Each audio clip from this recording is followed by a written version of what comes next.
Hola, bienvenidas a una sesión de Musa Roja. Hoy estamos muy contentas porque estamos con una invitada muy especial. Ella es Rachael Hertogs. Desde Gales está nuestra invitada. Buenas tardes, Mayela, ella en Irlanda y yo acá en Bogotá. Buenos días para quienes también nos están viendo por este lado del planeta Tierra.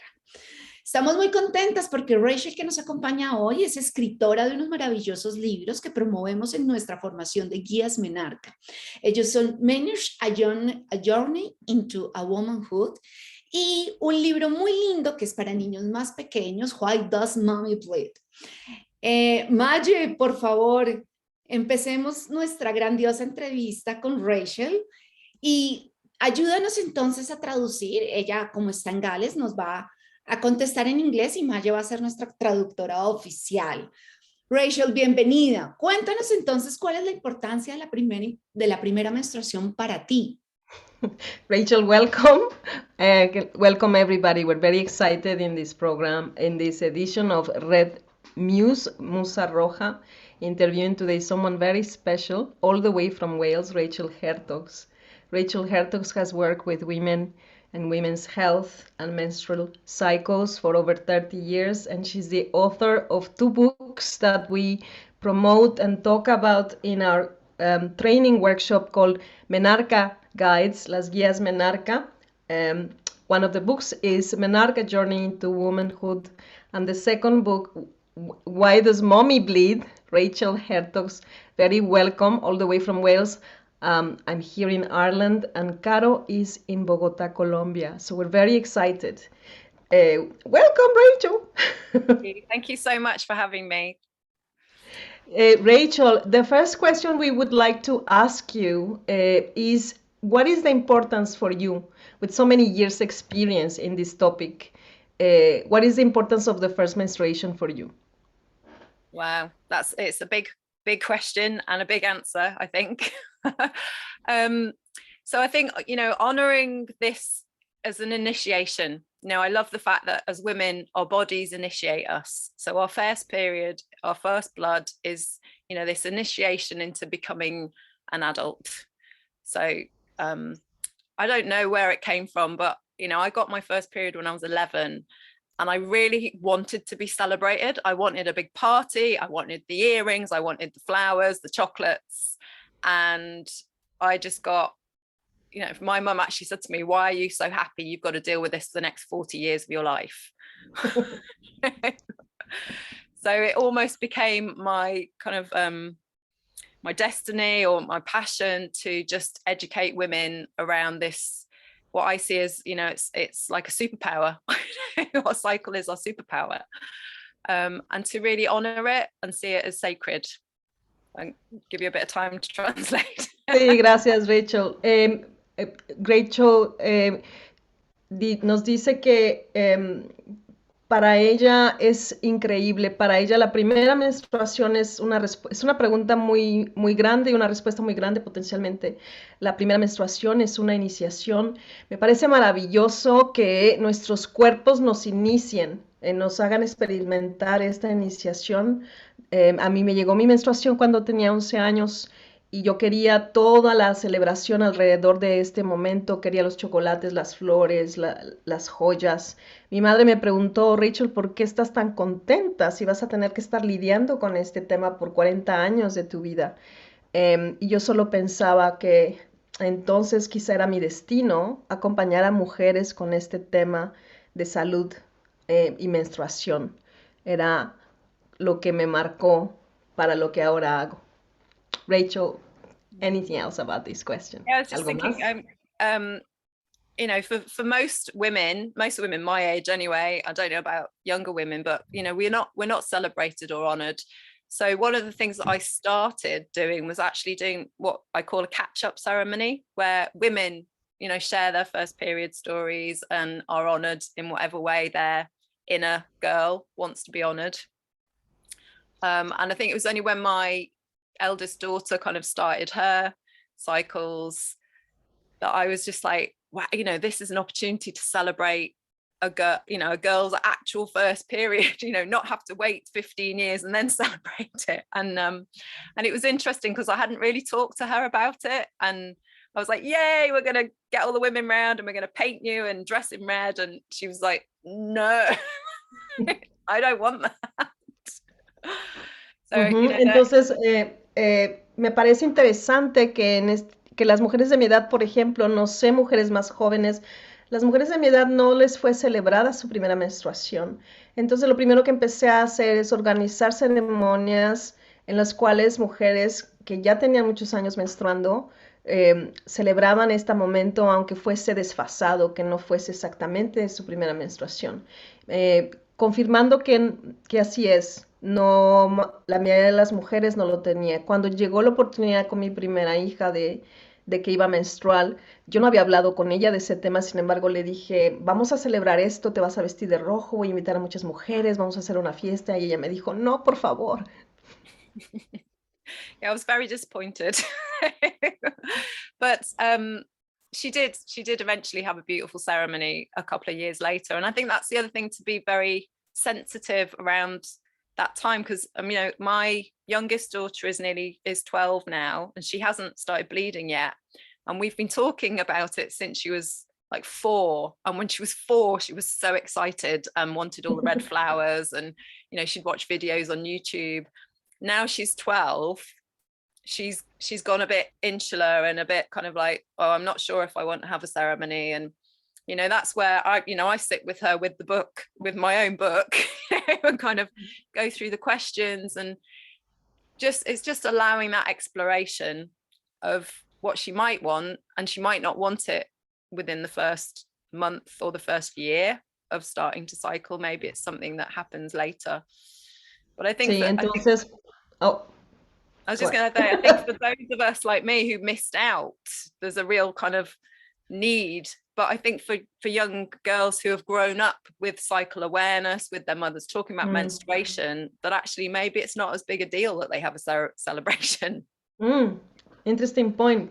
Entonces, cuando mi primera hija finalmente tuvo su ceremonia, al principio estaba un poco avergonzada, finalmente su fiesta fue muy linda, pero como mi segunda hija, ella creció distinto. Desde los 4 años yo hablaba con ella de estos temas, veíamos videos en YouTube, y a los 4 años estaba emocionadísima de tener las flores rojas, el vestido y lo demás, pero cuando creció y tenía 12 años, aunque aún no llega a su menstruación, se ha convertido en una persona distinta, el tema ya no le emociona tanto, está un poco más introverted, would you say, your second daughter, about this topic, yeah. Más como introvertida, y me di cuenta entonces que para aquellos que no tuvimos una celebración de primera menstruación, es algo súper importante, pero para personas niñas que han crecido con este tema en casa, como mi segunda hija, quizá ya no es tan urgente una ceremonia.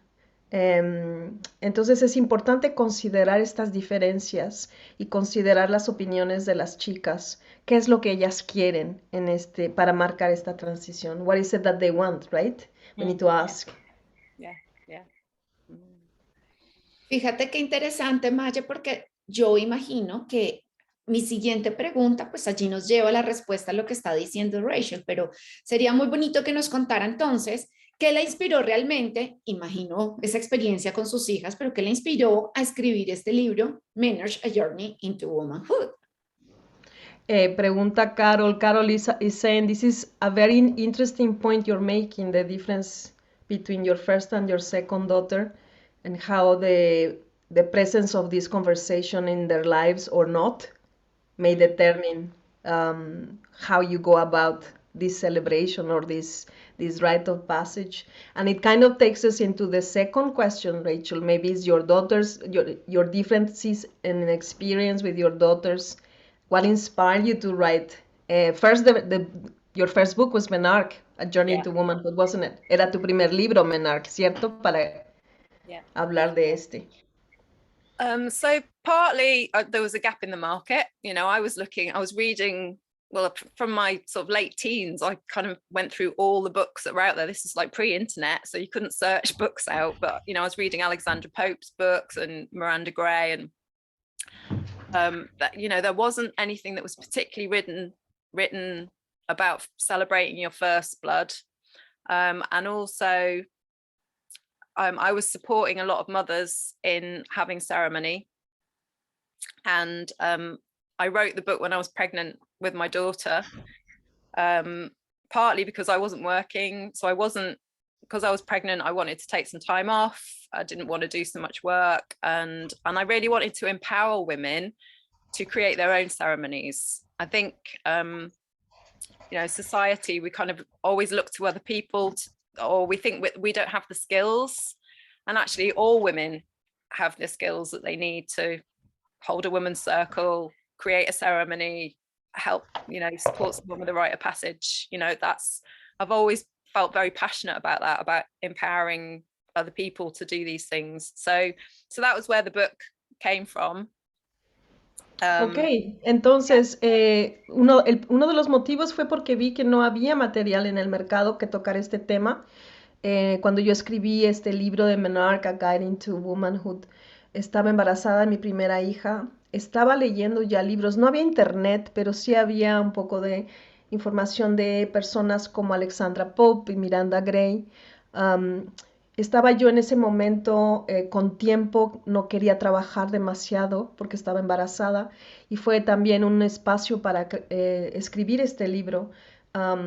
Finalmente, creo firmemente en que todas las mujeres, en empoderar a todas las mujeres para que celebren este tipo de ritos de paso. Creo que siempre estamos pensando en que alguien más, que nosotras no somos capaces, no tenemos la información o los medios de compartir ese tipo de espacios con mujeres, tener círculos de mujeres, pero siempre he estado convencida de que es importante empoderar a las mujeres y que se den cuenta que pueden hacer todo esto ellas mismas. Yeah. So gap in the market, entonces un espacio en el mercado. What about the second book? ¿Qué pasa con el segundo libro? ¿Qué te inspira al segundo libro? What inspires you to write the second book?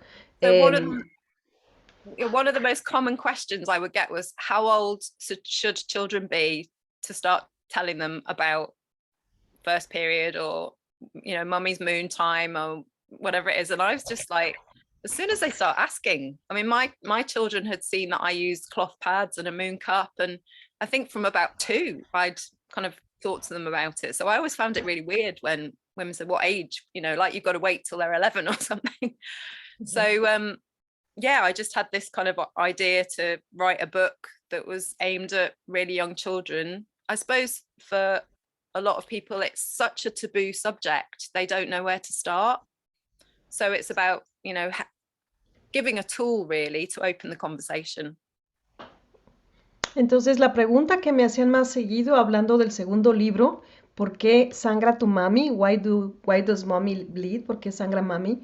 Rachel dice que la pregunta más común que me hacían las personas era, ¿en qué momento puedo compartir esta información con mis hijos, con mis niñas? Y me parecía muy extraño porque como en casa mis hijos crecieron mirándome cambiarme mis toallas, mis compresas menstruales de tela, me pareció una pregunta extraña, como si tuvieran que esperar a los, no sé, 11 años para poder compartir esta información. Entonces me di cuenta que era necesario crear algo para poder hablar de este tema que para mucha gente es tabú, sobre todo a esa edad. Y así es como surge este segundo libro. This is how the second book emerges. Yeah. Gracias, Maye. Maye, nos hablaba un poquito Rachel sobre el empoderamiento. ¿Cuál es el mensaje que ella quiere entregar con estos libros a las menarcas, a las niñas? Rachel, you were telling us earlier on about empowering women. So what is the message you want to convey to girls with your books, with your book? Well, number one, that your blood, your cycle, your learning about how your body works is a woman's superpower. And I get so sad when I kind of meet women who they've gone their whole lives and never known that, and just shoved a tampon up and taken a painkiller and carried on, and missed out on that opportunity to really dive deep into their sacred sacredness of their cycle, you know, the kind of, you know, the visionary time that comes with your bleeding, and, you know, the kind of, for a lot of women, I suppose, the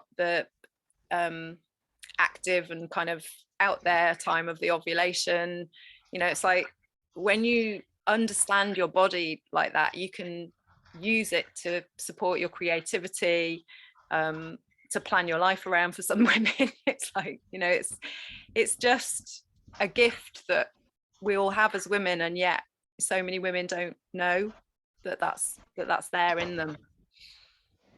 Pues mi mensaje sería principalmente que tu sangre, tu ciclo menstrual es tu superpoder. Me entristece muchísimo ver a muchas mujeres que simplemente se introducen el tampón, o se toman el analgésico y no se enteran nunca jamás de todas las habilidades que tenemos en el ciclo, como en la ovulación tenemos mucha energía para estar muy activas, y no nos damos cuenta de que nuestro cuerpo, tenemos esta herramienta que nos puede ayudar a hacer, a optimizar nuestra creatividad, a planear nuestra vida. Es un regalo que las mujeres tenemos, y es una lástima que no todas se enteren de esto. Yeah. And I really believe that the more women listen to their bodies, the more they tap into their intuition as well. So, you know, which to me is massive. It's like, you know, it's one of the first things I say to my children is, you know, what does your gut say? What do you know, what's your body feeling about this? So, you know, really teaching that their intuition is entwined with their cycle. Y entre más mujeres se enteran de esto, y entre más las mujeres escuchan su cuerpo, más pueden estar conscientes de su intuición. Para mí este es un tema súper importante. Les digo a mis hijos, por ejemplo, ¿qué es lo que te dice tu intuición? ¿Qué es lo que sientes en tu estómago? ¿Cuál es la emoción que sientes? Esta conexión es muy importante, y es definitivamente muy clara la conexión entre el ciclo menstrual y la intuición. Y conociendo ya, digamos, estas dos etapas en tus dos hijas, ¿cómo crees que debe ser en realidad hoy en día, como lo vivimos, el acompañamiento a las menarcas? ¿Cómo debemos acompañar a las menarcas del mundo de hoy? Rachel, and given that you have seen and experienced the different ways that your daughters, experience this, what would be your ideas around how best to guide kids in first menstruation? Having the conversations, keeping talking, maybe watching some YouTube videos of beautiful ceremonies, talking about rites of passage, and just kind of getting them to give their ideas of what they would like to do, obviously within the realms of what's possible. I mean, I watched a beautiful film the other night with my daughter who's 12, and it's a German rites of passage film, but I just thought it was so beautiful. They went off and did a vision quest with the girls, which was quite amazing. You know, it's just that kind of, you know, letting them know what options are out there. It could be a party, it could be something really sacred and spiritual, you know, and everything in between.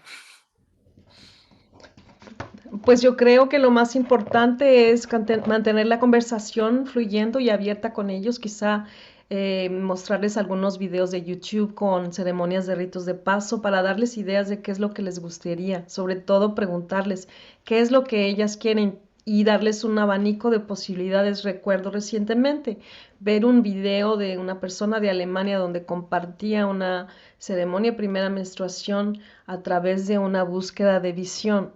Entonces es presentar opciones, desde opciones muy espirituales, una fiesta o algo más sagrado, y todo lo que pueda ocurrirse en medio de estas opciones. Súper, sí, me encanta eso, lo que ellas quieran, que está bonito. Bueno, y para terminar nuestra última pregunta, ¿cómo describirías el proceso creativo de escribir dentro de nuestro ciclo de mujer?